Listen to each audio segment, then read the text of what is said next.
So in this video I wanted to do a little bit of a demonstration on using the instant colour paints from scale 75.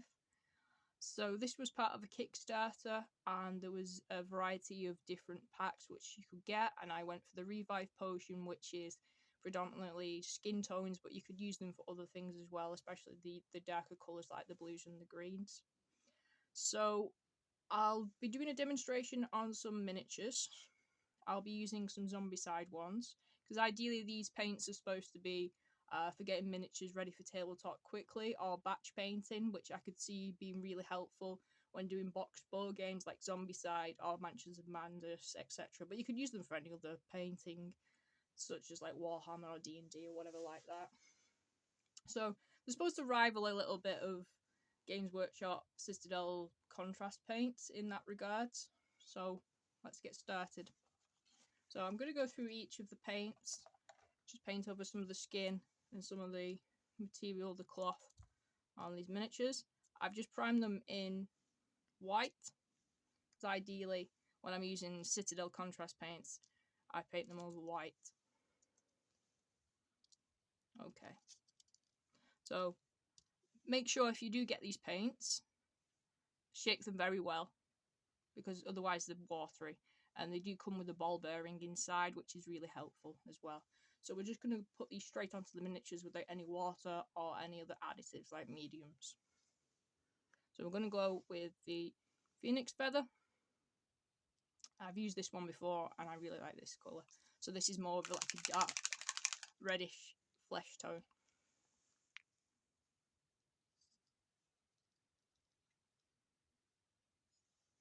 So it's quite thick. But we'll put it straight onto the miniature.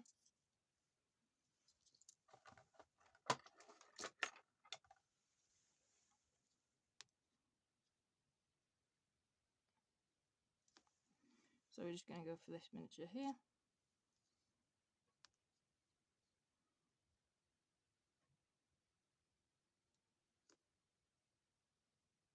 Now, as you can see, they act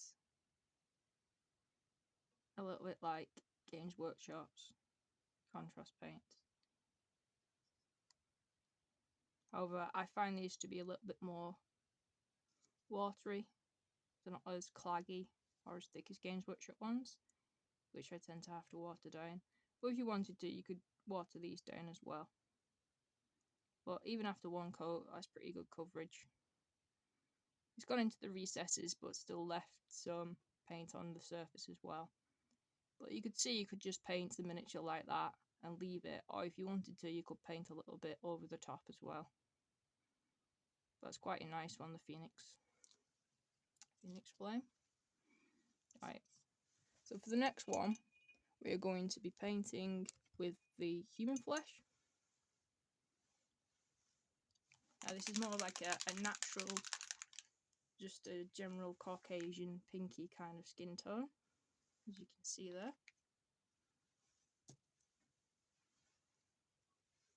So we're going to grab our miniature.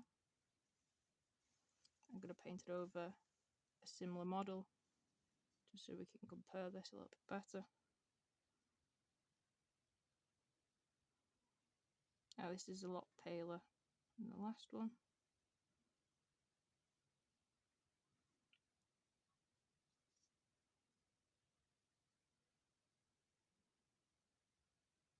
Now this has turned out pretty well, but I personally don't think it is as good as the first one we used. But it's still quite nice.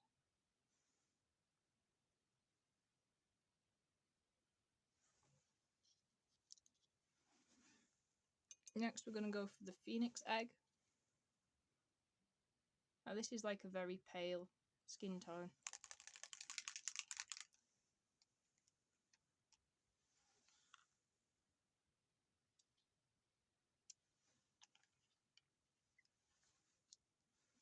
Just going to grab our model. Again, I'm going to use the same model as last time,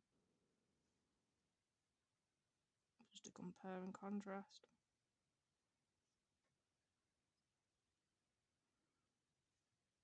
Again, this is pretty good actually.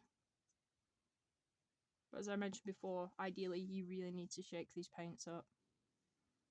Otherwise they separate and they become too watery. So I think that's a nice coverage of it. And if you wanted to, you could just wipe away a bit of the excess. I think that's pretty good.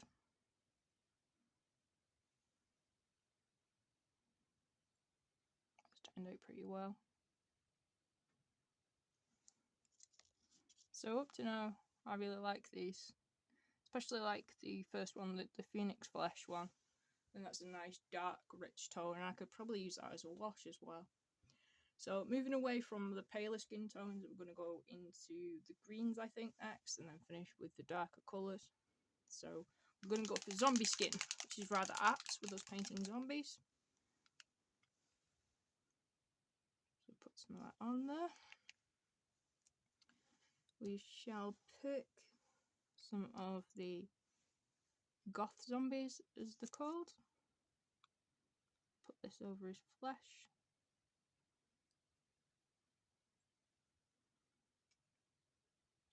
Again, this has turned out pretty nice.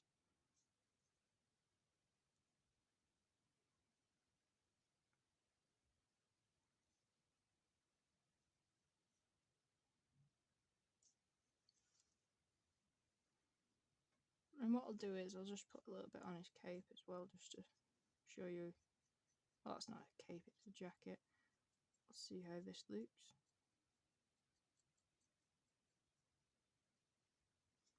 It's quite nice. The sort of like in between contrast paints and Vallejo sort of quick washes.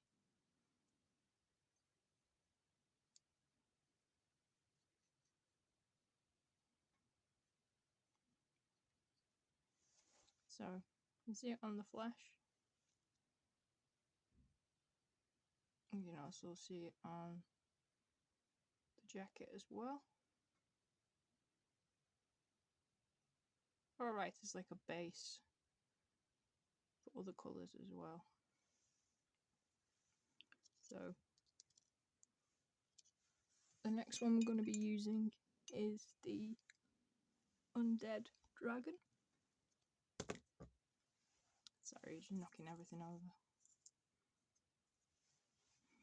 So the Undead Dragon.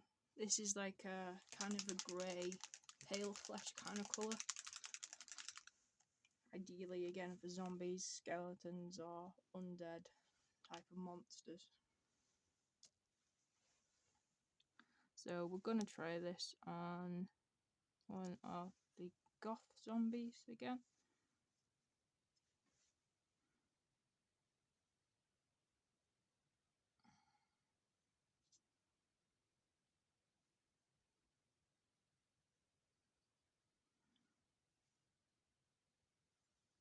Just have to be careful because these are a little bit runny. So I'll just wipe it onto the shirt. I'm not a big fan of this one. Again, it's quite like a light greeny kind of grey colour. This would be alright as just like a pale wash if you wanted something distressed or zombie-like. I mean, these work pretty well on the zombie side figures because these are supposed to be a bit distressed and a bit dishevelled. But if you're painting anything that's a bit sort of neater and more refined, I can't imagine this being a good colour. But it's pretty good for the zombie flesh. Especially if you base it with white or another colour and just washed it in. But yeah, it's pretty good. I mean, it's not as good as the other ones, I don't think. Right, so the next one we're going to go for the Zucchini skin. This is like a very dark green.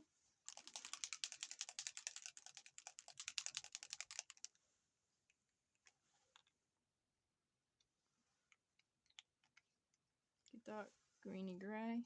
So we're going to use this on one of the other zombies. Try it on this one. This looks more like a werewolf, but go with that. So we'll try it on the skin first. So this is a really nice one. I tend to find the darker colours of these turn out a lot better than the lighter colours.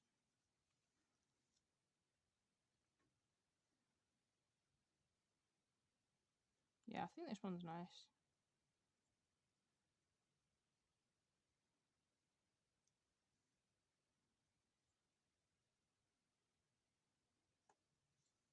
So I think that's a really rich dark green, and that would work really well as a wash as well. That's a really good colour. I like that one. Let's just have a look at it a little bit on the back of the jacket. Now that's really nice. It's a really rich colour.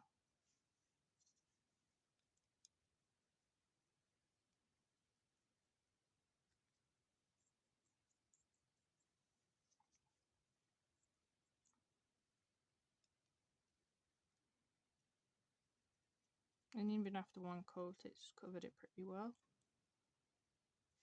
But yeah, I can imagine if you just needed to batch paint some zombies for the tabletop or whatever, these would work really well. So that's turned out pretty well, that one. Now what do we have left? We've got the fairy blood skin, which is like a very dark blue.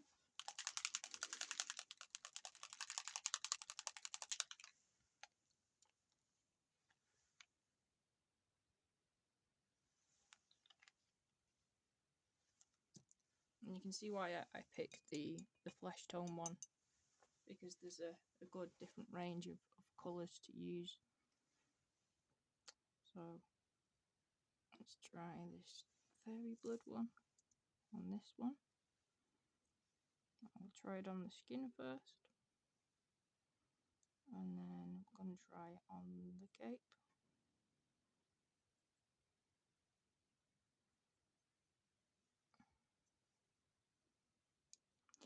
Now I'm not too sure where certain colours don't work as well as others, or they just need shaking a little bit more, but I have tried to shake them quite a lot previously to filming this. Yeah, it's like a purpley kind of blue. I'm not a huge fan of this one.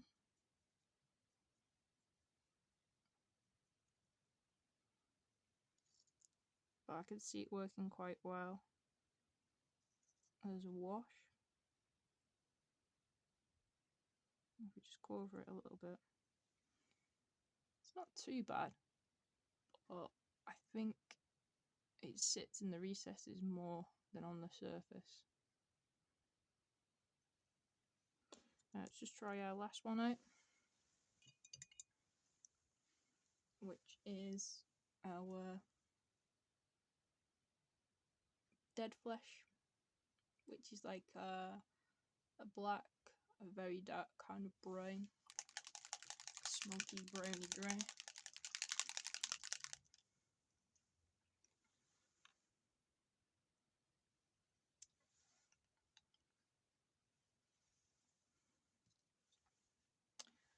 So I'm going to dry it on this fella. Put it on the skin first.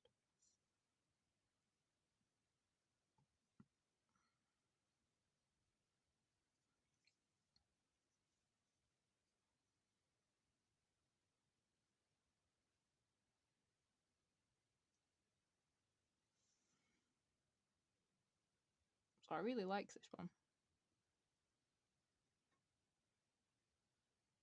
It's turned out really nice. Got a nice coverage on the surface of it as well.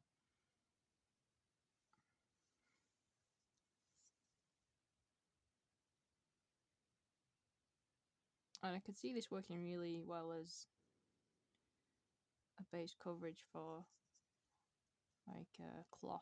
So we'll just try it out on this apron.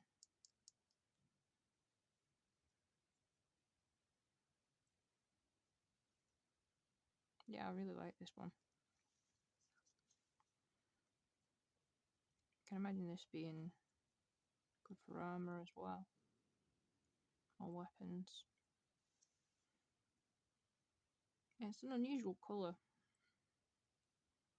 like a dark browny kind of black. A little bit of kind of a red hint to it. I'm not sure. It's nice though. I do have to say I like that one. So, as you can see, I've done a bit of a demonstration on these Scale 75 Revive paints. I've not yet used any of the other packs that they came. This one in particular that I ordered for the Kickstarter, it was in euros, but I think roughly in pounds, and with shipping it was something like £25 for 8 paints, and they threw in a couple little extras as well, which was nice. But I think overall they are good. I think they're worth it if you're the type of person who has like board games like Zombie-Sided, etc., where you just want to get them painted very quickly. And I think some of the paints work really well if you would want to use them in a bit more skilled work, like Games Workshop type of miniatures. I probably won't be buying any more of the packs until I read into them more. I do hope that Scale 75 release these as individual paints, because I think some of them work better than others. Now, I don't know whether that's just because of the pigmentation of those specific colours, or I need to shake them more, but I've shaken them quite a lot. Each paint's been shaken quite a lot. But personally, I think the darker colours work really well. I think this Phoenix Feather one, really like that one. The Dead Flesh, that's really nice. The Human Flesh, even though it's paler, I think looks quite nice. And even I think the Phoenix Egg one looks really nice as well. I think they're really nice colours. And the darker Zucchini skin as well, I think that's a really nice colour too. But I think the paler colours don't work that well, and the Fairy Blood I'm not a big fan of either. But overall, I think it's worth it. I mean, if most of the paints work well for you and they work well for me, it's worth spending the money on them. I mean, compared to Games Workshop contrast paints, which cost quite a lot on their own, and I think they're quite thick, whereas these I've just used straight out of the pot, shaking up onto the miniatures. And they have other applications, like I said. You could do these as a wash if you wanted to. I mean, do a wash over some skin tone with the Phoenix Feather, etc. Make things look a bit more distressed if you want to, like with the Undead Flesh.